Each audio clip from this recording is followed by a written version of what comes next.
préféré qu'elle est autour d'une table ronde. C'est l'esprit de...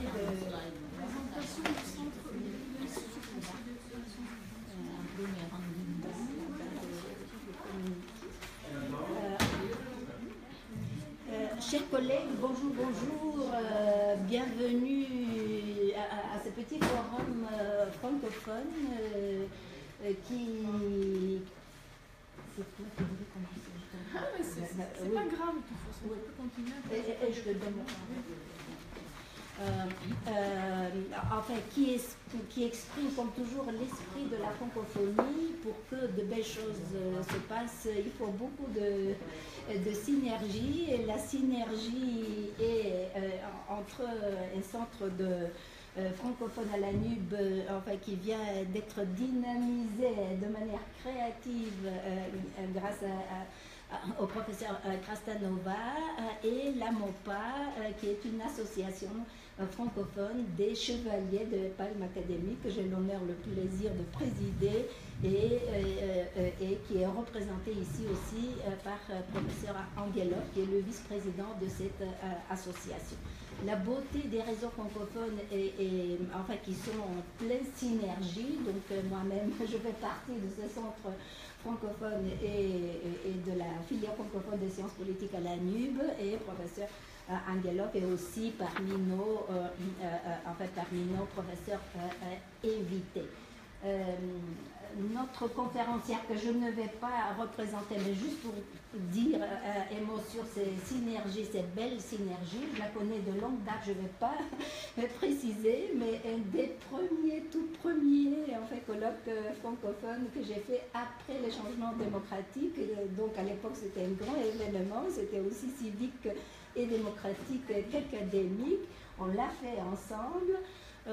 Et donc j'en garde toujours un souvenir émerveillé, bien qu'après, en fait, j'ai participé à organiser plein de colloques en fait, dont je me rappelle un peu moins. Donc une belle occasion, je vous remercie en fait, de la partager, et je vais me taire. Et voilà, la parole va passer de manière symétrique d'abord à la Radine. Merci au professeur Krastanova pour cette belle introduction à notre débat aujourd'hui.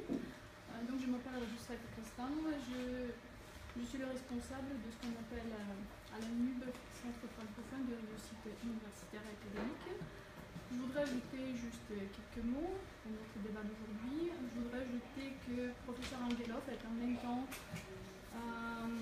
ancien ambassadeur de la République bulgare en France. C'était juste après le début des changements démocratiques, de la révolution démocratique en Bulgarie. C'est important pour nos collègues étrangers français, parce qu'on a deux étudiantes françaises ici, c'est ça, des étudiantes Erasmus.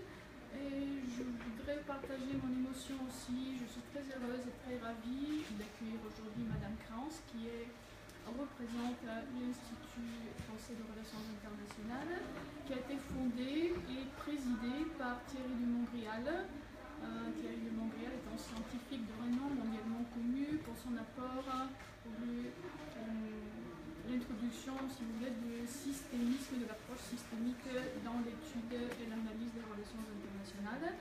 Professeur Montbrial a été invité à Sofia. En fait, de demain, une cérémonie officielle à l'Université de Sofia Saint-Clément de Cride, il recevra le titre honorifique docteur honoris causa de l'Université de Sofia. Et il participera également l'après-midi dans un débat avec Solomon Passy, ex-ministre bulgare des Affaires étrangères, un débat consacré au futur de l'Union européenne. Avec cette remarque, et en remerciant beaucoup également mon assistant et Mikhail Mikalev, à qui on doit l'organisation de cet événement et la diffusion de l'information sur les réseaux sociaux, notamment sur Facebook. Je vous propose de commencer. Merci d'être venu aujourd'hui. Et je donne la parole d'abord au professeur Angelov, à qui on doit... Merci, mais vous avez tout dit, donc c'est quand même l'histoire d'un livre. Vraiment beaucoup à dire, sauf que je soulignerai une fois de plus que nous avons dans la personne de Thierry de Montbrial, un grand ami de la Bulgarie. Il est venu ici à quelques reprises, à commencer par la visite en 1997, je crois, pour la première fois. Après, en 2006, il a reçu le titre honorifique de membre de l'Académie bulgare des sciences à titre étranger. Après 2011, il est venu aussi une fois de plus pour donner quelques conférences. Et maintenant, il doit arriver dans 1 heure. Donc, le Dieu va descendre sur la terre. Ici sont ses prophètes, Madame Krantz et moi-même. Voilà. On se substitue à Dieu, puisqu'il ne peut pas être, contrairement à tout ce qu'on pense, Dieu n'est pas partout. Donc, il faut qu'il y ait des prophètes pour répandre la bonne parole. Voilà, donc Monsieur de Montbrial recevra demain le titre honorifique Docteur honoris causa de l'Université de Sofia. Donc vous êtes toutes et tous invités d'assister à cette conférence qui aura lieu à 11 h à la grande salle de l'Université de Sofia au centre-ville. Qui, maintenant, l'université de Sofia est moins jolie que votre université ici, mais au moins, il est au centre de la ville. Voilà, c'est son avantage. Bon, et dans la soirée, à l'Institut français, il y aura donc un débat avec un ancien ministre bulgare, Solomon Passi, sur les relations entre l'Union européenne et les États-Unis. Donc, vous y êtes aussi invité gentiment. Voilà, à l'occasion de la visite de Thierry de Montbrial, de ces 2 ou 3 jours, on a préparé un livre avec ces quelques essais sous le titre Think Tanks. Façon de les utiliser, comment ça s'appelle?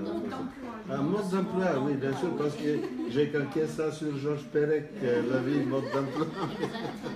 Je l'ai oublié pour une petite minute, voilà, donc c'est en bulgare, parce que c'est pour un public un peu plus large que le public francophone.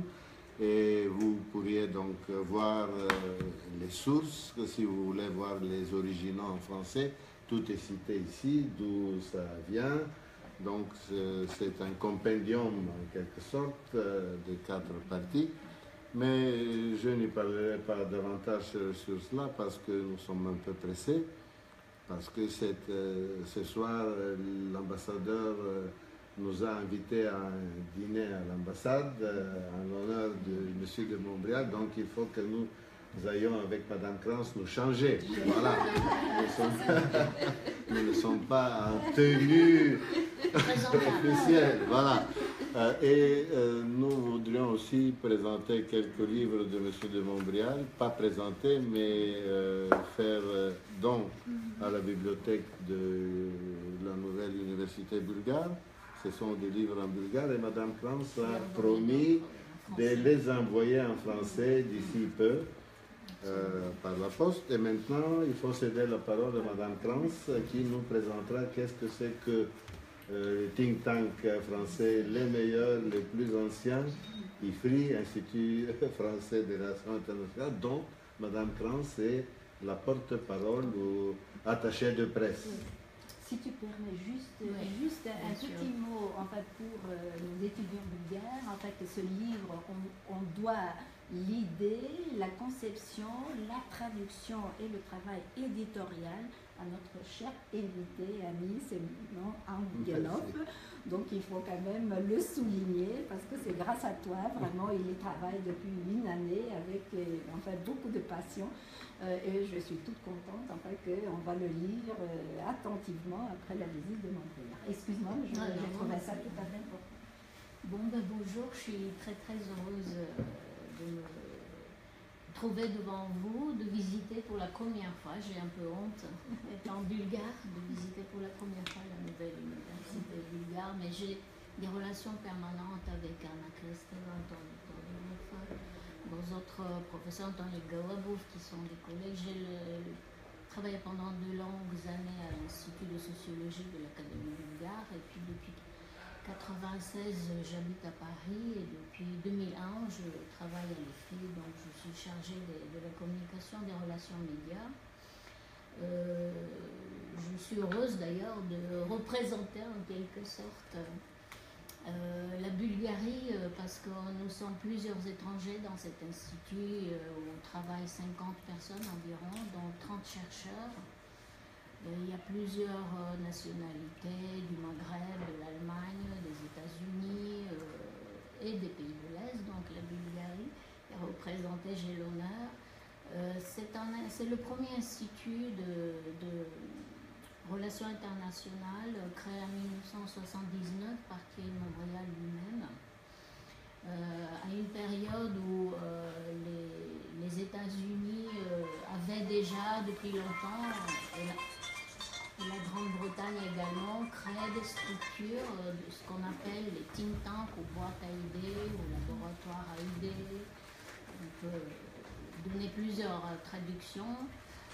Qui était le premier think tank a été créé en Grande-Bretagne, c'était le Royal Institute for International Affairs, Chatham House, plus appelé pour des raisons de son adresse à Londres. Et en 1920 et en 1921 a été créé le Council on Foreign Relations, qui est un très grand think tank américain. Ils étaient créés immédiatement après la Première Guerre mondiale, après les horreurs de la Première Guerre mondiale, justement pour voir comment, dehors de la diplomatie, des rencontres politiques, une expertise et une analyse et une projection sur les stratégies de la gouvernance du monde peuvent aider à sauvegarder la paix et à sortir l'Europe et les États-Unis de ce cercle vicieux des guerres, des conflits, de manque de dialogue, etc. Donc l'IFRI a été créé sur l'idée de Thierry Montbrial, mais il a succédé à ce qu'on appelle le Centre d'études de politique étrangère de la France, qui lui a été créé pour suivre cette tendance anglo-saxonne des pionniers britanniques et américains. En 1935, ils ont créé ce centre d'études de la vie politique étrangère à Paris, rattaché au Quai d'Orsay, au ministère des Affaires étrangères, pour justement essayer d'élaborer des doctrines, de projeter des stratégies, se positionner avec un petit peu des analyses de la France, la position de la France au sein de l'Europe. Mais pendant l'occupation, etc., tout ça a été totalement fermé. Ils ont repris en 1945, mais en quelque sorte, si vous voulez, la maladie, entre guillemets, française, c'est de tout rattacher à l'État, tout est gouverné par l'État, et même ces structures qui, au départ, ont été conçues par les anglo-saxons, justement, de sortir des structures de l'État, de créer un terrain de réflexion, de confrontation, d'analyse et de débat, d'alimenter le débat public et de se tourner vers plusieurs sphères de la vie publique. En France, ça a pris beaucoup de temps. Donc Thierry Montbrial, revenant d'un doctorat à Berkeley aux États-Unis, a vraiment posé le problème sur la table et il a dit la France n'est pas armée en 1979, il faut créer un centre parce que la France n'est pas armée à élaborer des doctrines, à se défendre dans un contexte de guerre froide, tandis que les anglo-saxons avancent, ils ont vraiment des structures qui élaborent, qui se projettent, qui analysent les tendances, les changements, les enjeux, les risques. Donc ça a été créé sur son initiative. Nous sommes le plus grand think tank français puisque nous avons le plus de personnel avec une structure de chercheurs permanents, 30 chercheurs organisés dans 10 pôles de recherche régionaux et transversaux. Nous couvrons les questions européennes, les États-Unis, le Moyen-Orient, l'Asie, la Russie, grand département sur la Russie, tout ce qui est Maghreb, Moyen-Orient et Afrique. On a un grand programme Afrique et puis on a les axes transversaux, comme sécurité, défense, prolifération des armes nucléaires et toutes les stratégies de défense, de désarmement. Un grand programme sur les questions énergétiques et d'environnement. Et puis, depuis une dizaine d'années, un centre de migration et de citoyenneté très actif et maintenant très fort utile. Donc notre différence avec les autres, parce qu'il y a environ 190 think tanks ou structures qui peuvent s'apparenter au think tank en France, qui elle est très en retard malgré tout, parce qu'aux États-Unis vous avez 1830 structures, en Grande-Bretagne il y a pratiquement 300, en Allemagne il y a 200, donc la France traîne. Récemment il y a eu un rapport d'ailleurs demandé par le Quai d'Orsay, un ambassadeur de France qui s'appelle M. Saint-Jour, à qui Laurent Fabius, qui était l'ambassadeur que vous connaissez. On lui a demandé d'élaborer un rapport pour analyser pourquoi la France est tellement en retard, de mettre sur la table cette question de son rayonnement qui commence à décliner, qui peut-être aura du mal à jouer dans le cercle des puissances. Donc il y avait vraiment une alerte. Il est paru en décembre 2005 et globalement, en gros, il fait le constat du fait que ces organisations, les think tanks, ne sont pas vraiment très soutenues financièrement, pas du tout au niveau des partenariats, au niveau du Quai d'Orsay, des structures, de la diffusion de nos analyses dans les services culturels, diplomatiques, les parastructures, les NGO à l'étranger, le manque de partenariat, de network qui n'est pas très actif. Et puis, il a proposé vraiment, il a insisté, que le Quai d'Orsay puisse aider ces structures, ces think tanks dans le fundraising, la recherche de fonds, de financement, aussi de stabiliser les subventions de l'État, que l'État s'investisse beaucoup plus, et notamment par rapport aux think tanks qui sont tournés vers les questions internationales, justement pour positionner la France dans ce un petit peu chaos mondial qui se confirme de plus en plus aujourd'hui. Donc actuellement, nous avons ces 30 chercheurs et 50 collaborateurs. Nous avons un financement mixte de fonds publics et de fonds privés. La majorité étant des fonds privés à 75%.